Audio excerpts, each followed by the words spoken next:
عارف لما تكون عاوز تبدأ أي حاجة جديدة، زي إنك تتعلم أي هواية جديدة، أو تاخد قرار إن أنا قررت إن أنا أتعلم لغة، أتعلم إنجليزي، أنا هبدأ أخد كورس، أنا هبدأ أتعلم من يوتيوب، أو حتى تتعلم هواية جديدة زي الرسم مثلا أو غيرها، أو قررت إن أنا من أول بكرة إن شاء الله هنزل الجيم وهلتزم وهنتظم في التمرين وهبقى جامد. وأفكار كتير بتجيلك عن تنظيم الوقت والمذاكرة الكتير اللي عليك دي، إزاي تتخلص منها وإزاي بقى تاخد موقف جاد من ناحية المذاكرة وتبدأ مذاكرة، ولكنك ما بتبدأش. تيجي تاخد الخطوة تحس إن أنت بترجع لورا، لا أنا مش عاوز أدخل الحتة دي، وبيكون السبب انك خايف النتيجة ما تطلعش حلوة، خايف تبذل مجهود وفي الاخر تحس انك فشلت، خايف من احساس الفشل. وخصوصا بعد بذل المجهود، في ناس كتير بتخاف تبدأ تبذل مجهود بسبب انه خايف ان المجهود ده كله يطلع على الفاضي. في حاجة اسمها الخوف من الفشل، الخوف اللي بيكتفك ويخليك ما تتحركش ولا حركة لقدام، لاننا كبشر بنحب نحس اننا كويسين جدا، حاجة لها علاقة كده بانك تبقى عاوز تبقى بيرفكت، فلازم اكون متأكد ان انا كويس جدا في الحاجة قبل ما ابدأها، مع ان ده عكس المنطق. ازاي هتبقى شاطر في حاجة من غير ما تبدأها اصلا،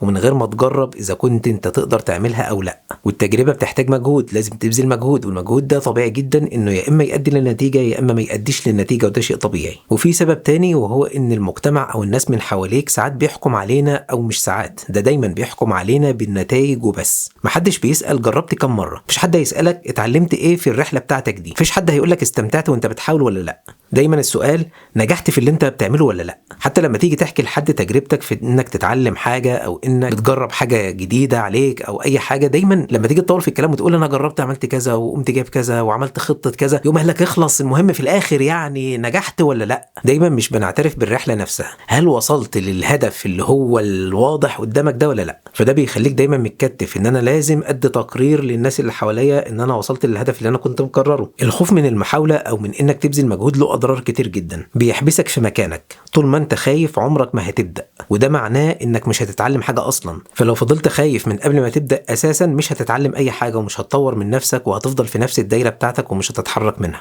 تاني حاجه، الخوف ده بيخليك تفقد متعه التجربه. على فكره التجربه في حد ذاتها كمجرد بس تجربه او انا بحاول، فيها متعه كبيره جدا. بدل ما تستمتع بالحاجه نفسها، دماغك بتفضل مشغوله بالتفكير في النتيجه، يا ترى النتيجه انا هاديها ولا لا، وطبعا مخاوف طول الطريق، يا ترى هيحصل ولا مش هيحصل، يا ترى هنجح ولا مش هنجح، فما تعرفش تعيش اللحظه. الخوف من المحاوله كمان بيمنعك من اكتشاف نفسك. يمكن لو جربت تكتشف انك عندك موهبة في حاجة عمرك ما كنت متخيلها، وبتكتشفها من خلال محاولاتك. ازاي نتغلب على الخوف ده؟ اول حاجة هي مجرد فكرة، فاحنا هنعمل ايه؟ هنغير طريقة تفكيرنا. بدل ما نفكر في ان انا خايف ان انا افشل، او خايف كل المجهود اللي انا بعمله ده يطلع في الفاضي، افكر انا هتعلم حاجة جديدة النهاردة، او المحاولة او التجربة اللي هجربها النهاردة اكيد هستفاد منها حاجات تانية، وهشوف هتطلع لي نتائج ايه، هكتشف نفسي ازاي. تاني حاجة، تقبل جدا ان البداية دايما بتكون صعبة، والنتائج مش مضمونة اطلاقا. مفيش حد بدأ محترف، حتى اكتر الناس اللي نجحوا في حياتهم كانوا مبتدئين في يوم من الايام، وكتير منهم جرب كتير واجتهد ولكن ما وصلش للنتيجة اللي هو عاوزها، بس اكتشف نفسه في حاجة تانية من خلال تجاربه. تالت حاجة، ركز على الرحلة مش على النتيجة.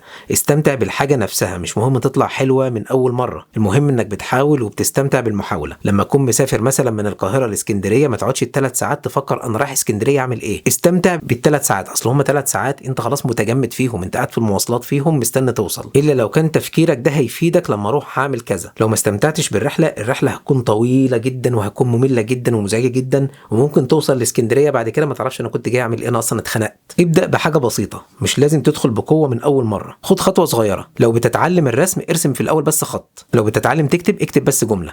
لو بتتعلم لغه، ادخل بس في كام كلمة كده، كام جملة تعرف تكونها. لو قررت تلعب رياضة وتلتزم في الجيم، يا عم انزل بس أول 5 دقايق، اكسر بس حدة البداية، لأن لو بدأت هتبقى بدأت خلاص. وزي ما قلنا قبل كده، لو عندك مذاكرة كتير جدا وحسيت ان اليوم بيضيع منك، افتح الكتاب وملكش نفس خلاص تذاكر، افتح الكتاب بس واقرأ أول سطر واقفل الكتاب تاني، لأن هتبقى بقية اليوم محتاج ان انت تكمل مذاكرة مش تبدأ مذاكرة، وده هتفرق معاك جدا. آخر نصيحة هي تبدو تقليدية جدا ولكنها مهمة جدا، خليك صبور. النجاح مش لحظة، النجاح رحلة، وكل خطوة فيها بتضيف لك حاجة، حتى لو ما حسيتهاش دلوقتي هتحسها بعدين. تخيل نفسك رايح مكان وانت تهت في السكة، وقاعد تلف وتدور في الشوارع وما انتش عارف المكان اللي انت رايحه ده. ما تفكرش في انك تايه، فكر في انك بتكتشف شوارع جديدة، فكر في انك بتاخد خبرة اكتر في مجالات ما كنتش متخيلها. هتلاقي نفسك وانت رايح المحل الفلاني دخلت في شارع كله حدادين، عرفت الحتة دي كلها حدادين، عرفت خلاص يبقى اخدت خبرات جديدة. لكن تفكيرك في انك تهت ده بيضيع اي خبرة او اي معلومة جديدة بتقع قدامك. ومهم جدا استبدال الفكرة السلبية بافكار افكار ايجابيه. يعني زي ما قلنا بكده، بدل ما تقول انا خايف افشل، قول انا متحمس اشوف هتعلم ايه النهارده، هشوف تجارب النهارده هتعلمني ايه جديد. بدل ما تفكر الناس هتضحك عليا، فكر في ان انا بعمل كده علشان نفسي. ودايما بنصح الناس اللي كانت بتتعلم معايا الرسم ان انت بترسم لدماغك انت بترسم لنفسك انت، لان لو حطيت الناس قدام عينك هتخاف تبدا،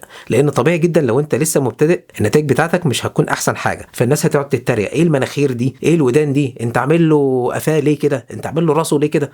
سيبك من الكلام ده كله. المناخير والراس والقفا والحاجات اللي الناس اللي بتتريق عليها دي بالنسبه لهم هي حاجه بتضحك، لان هم بره الموضوع، ما يلزمهمش الموضوع. لكن انت بالنسبه لك الموضوع مهم جدا. انت كنت امبارح بترسم المناخير بالطريقه دي، النهارده بقيت بترسمها بطريقه اقرب للصح. فسيبك من كلام الناس في اي حاجه بتعملها. ولو بتتعلم لغه انجليزيه مثلا وعاوز تتعلم النطق الصح، طبيعي جدا ان انت اول ما تبدا تقرأ بصوت عالي أو تبدأ تقرأ جمل، طبيعي إن أنت هتنطق غلط أو هتنطق بطريقة مش مظبوطة، فالناس تستلمك. فأنت تعمل إيه؟ لا أنا مش هبدأ أجرب خالص علشان الناس ما تقعدش تقرفني في حياتي. طبعا ده غلط، أنت كده مش هتعمل حاجة، تخليش حد يخوفك. وابذل مجهود وما تخافش إن أنت تضيع وقتك، لأن الوقت اللي بتجرب فيه هو الوقت اللي أنت بتنمو فيه. وفي النهاية الخوف من الفشل مش حقيقي، هو مجرد فكرة في دماغك وانت اللي تقدر تغيرها. وخليك صريح مع نفسك، هو انت فعلا خايف من الفشل ولا انت عايز تجيب مبرر ان انت ما تبداش اصلا؟ استمتع بالرحله وما تقلقش من النتيجه، لان الرحله نفسها هي اللي هتوصلك في الاخر يا اما للنتيجه اللي انت عاوزها يا اما لنتائج احسن من اللي انت متخيلها. بس سيب لنفسك فرصه انها تنطلق، ومهما بذلت من مجهود مفيش مجهود بيضيع في الفاضي، لازم هتكون استفدت حتى لو هي مش الافاده اللي انت حاططها في دماغك من الاول.